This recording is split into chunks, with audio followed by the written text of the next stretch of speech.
छोट्या मित्रमैत्रिणींनो, महिला प्रबोधन मंडळाच्या संस्कार कवच मालिकेत आज सुषमाजी मुलमुले तुमच्यासाठी श्रीरामकथेचा 29वा भाग घेऊन आली आहे.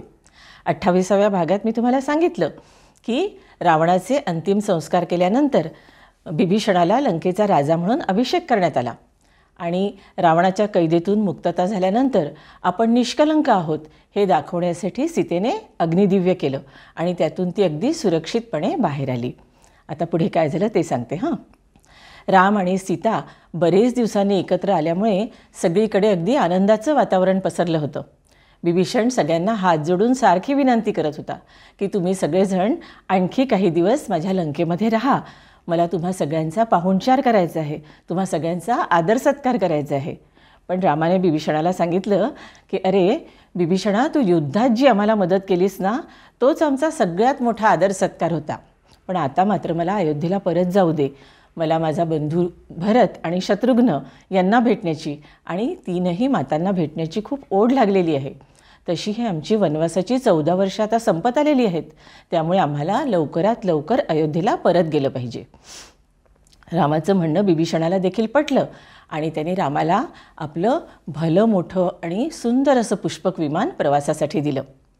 रामाने बिभीषणाच्या हातून आपल्याला युद्धामध्ये मदत करणाऱ्या सगळ्या वानरवीरांचा सुंदर सुंदर रत्न आणि संपत्ती देऊन सत्कार केला आणि त्या सगळ्यांना सांगितलं की आता तुम्ही सगळे आपापल्या ठिकाणी परत जा. त्याप्रमाणे ते सगळे निघून गेले आणि राम, लक्ष्मण आणि सीता आपल्या प्रवासासाठी सज्ज झाले. पण बिभीषण, हनुमान, अंगद, सुग्रीव आणि काही वानरवीरांनी रामाला विनंती केली की आम्हालासुद्धा तुमच्याबरोबर अयोध्येला घेऊन चला, आम्हाला तुमची वैभवशाली अशी अयोध्यानगरी बघायची आहे. रामाने त्यांची विनंती मान्य केली आणि त्या सगळ्यांना आपल्याबरोबर विमानात घेतलं. आता त्यांचा प्रवास सुरू झाला अयोध्येकडे. राम सीतेला विमानातून खाली दिसणाऱ्या जागा दाखवत होता. ही लंकानगरी पहा, ती युद्धभूमी बघ, तो सेतू बघ, तो समुद्र बघ, ती किष्किंधा नगरी बघ. किष्किंधा नगरी दिसल्याबरोबर सीतेने रामाला म्हटलं की सुग्रीवाची राणी तारा आणि इतर वानरवीरांच्या स्त्रियांना मला अयोध्येला घेऊन जाण्याची इच्छा आहे. त्याप्रमाणे त्या सगळ्याजणी विमानात चढल्या आणि यांचा प्रवास पुढे सुरू झाला. आता राम सीतेला पुन्हा सगळी ठिकाणं दाखवायला लागला.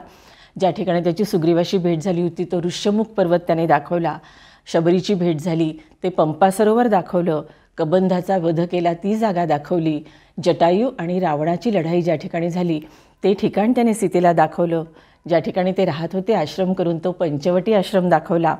त्यानंतर अगस्त्य ऋषींचा आश्रम दाखवला, जिथे अगस्त्य ऋषींनी रामाला ब्रह्मास्त्र दिलं होतं.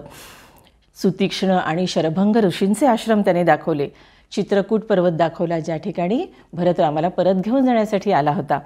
अशी ठिकाणं दाखवता दाखवता भारद्वाज ऋषींचा आश्रम आणि गंगा नदी रामाला दिसली आणि त्याच्या लक्षात आलं की अयोध्या नगरी आता जवळ आलेली आहे. ते सगळेजणं भारद्वाज ऋषींच्या आश्रमात उतरले आणि रामाने हनुमानाला आज्ञा केली की तू अयोध्येमध्ये भरताकडे जा आणि आम्ही सगळे परत आलो आहोत ही बातमी त्याला सांग. रामाला हे सुद्धा बघायचं होतं की आपण आल्यामुळे भरताला खरोखरच आनंद होतो की त्याला आता या राज्यपदाचा मोह सुटलेला आहे.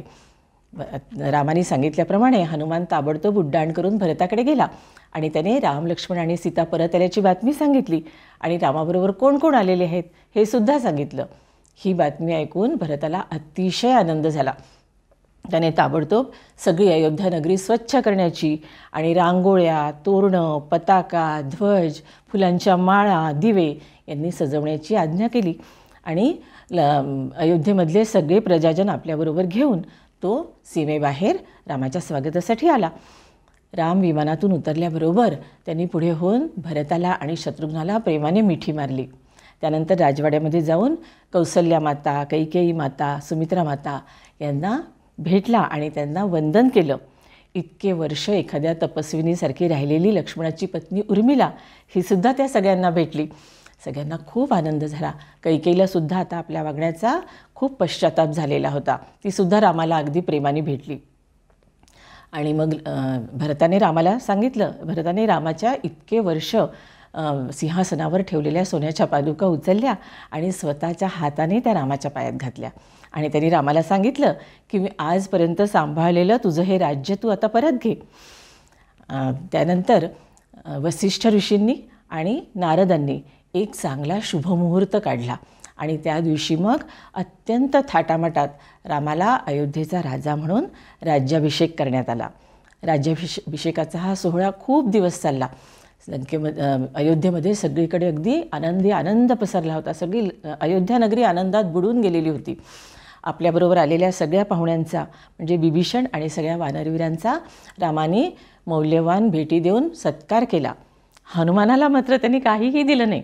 हे बघून सीतेने आपल्या गळ्यातला नवरत्नांचा हार काढून हनुमानाला दिला. त्या नवरत्नांच्या हारातला एक एक मणी फोडून हनुमानाने काय बघितलं याची एक छोटीशी लोककथा आहे. ती तुम्ही तुमच्या घरातल्या मोठ्या माणसांकडून नक्की ऐका. आता सगळे पाहुणे एक एक करून अयोध्येमधून परत आपापल्या ठिकाणी निघून गेले. आता अयोध्येमध्ये रामराज्य स्थापित झालं होतं. सगळी प्रजा अगदी सुखात होती. जिकडे तिकडे समृद्धी, आनंद आणि शांतता होती. सगळी प्रजा दुःख, गरिबी, अभाव हे औषधाला सुद्धा अयोध्येमध्ये नव्हतं. सगळी प्रजा सत्य, न्याय, नीती यांनी आणि धर्माप्रमाणे वागत होती. रामाने घालून दिलेले नियम सगळी प्रजा पाळत होती आणि त्यामुळे संपूर्ण अयोध्येमध्ये अगदी आनंद पसरलेला होता. सगळी प्रजा अतिशय सुखात होती. बालमित्रांनो, आज आपण इथेच थांबूया. यानंतर काय झालं ते मी पुढच्या भागात सांगेन. पण पुढचा भाग हा आपल्या या आजपर्यंत मी तुम्हाला ऐकवलेल्या श्रीरामकथेचा शेवटचा भाग असणार आहे, हे लक्षात असू द्या. आणि आजचा भाग ऐकताना तुमच्या लक्षात आलं का की 14 वर्षांचा वनवास भोगून परत आल्यानंतरसुद्धा रामाने मनात विचार केला की भरताला जर राजा म्हणून राहणं आवडत असेल तर आपण हे राज्य त्याला देऊन परत या ठिकाणाहून निघून जाऊ. आणि त्याचप्रमाणे भरताने सुद्धा 14 वर्ष राजा म्हणून राहिल्यानंतरसुद्धा राम आल्यानंतर एका क्षणात त्याचं राज्य हसत त्याला परत केलं. असं आदर्श उदाहरण फक्त तुम्हाला भारतामध्ये सापडेल. एकमेकांसाठी इतका पराकोटीचा त्याग करणारे भाऊ जगाच्या इतिहासात तुम्हाला भारताशिवाय दुसरीकडे कुठेही सापडणार नाहीत. हा आदर्श आपणसुद्धा सगळ्यांनी आपल्यापुढे ठेवायचा आहे, हो ना? चला तर आता माझ्याबरोबर म्हणा, जय जय जय जय जय श्रीराम.